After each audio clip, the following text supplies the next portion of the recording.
I have been healthy because I have stayed out of the hospitals and have stayed at home and received good quality home care.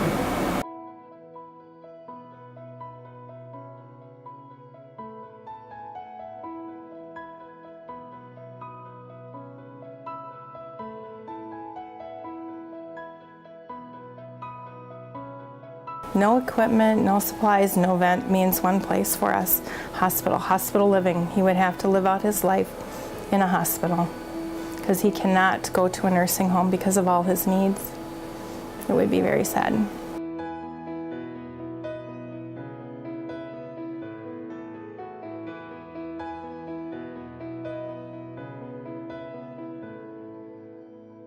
Taking away and not giving him that trach is taking away his airway. No airway, no breathing, no life. I mean, they could have potentially caused great harm to him. The impact that this would have on PHS's patients is they wouldn't be able to get their supplies from us. It's all for durable metal equipment is from PHS as well. Her ventilators, her feeding pumps, her oximeters, all the stuff that's not disposable is from there too. So pretty much everything that relates to that's involved in the care of Shelby is through PHS.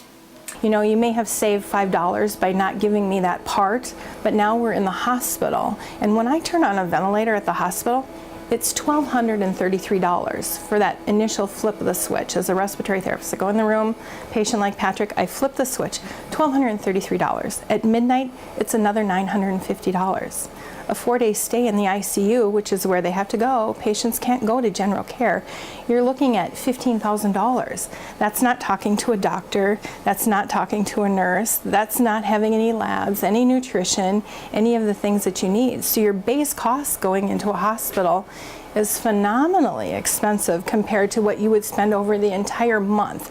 If a patient had every whim and want that they wanted, it is still less money than what you would spend to keep all these patients in a hospital. If you cut my son's supplies and he ends up in the hospital, he's going to get sick, possibly die, it's hard to say, but it's going to cost many thousands of dollars to have him in a hospital setting versus being at home with the supplies that he needs, which are by no means could you say that they're out of line at all.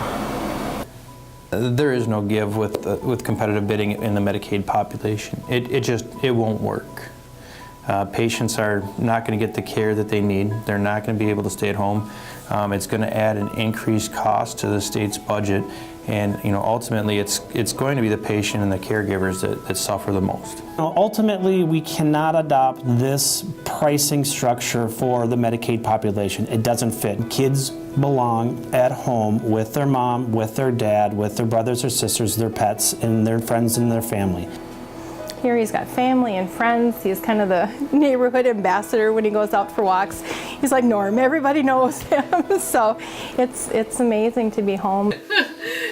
She doesn't even know anything's wrong with her, which is fantastic. She's so strong, and I'm the luckiest person in the world to have my hero call me mom.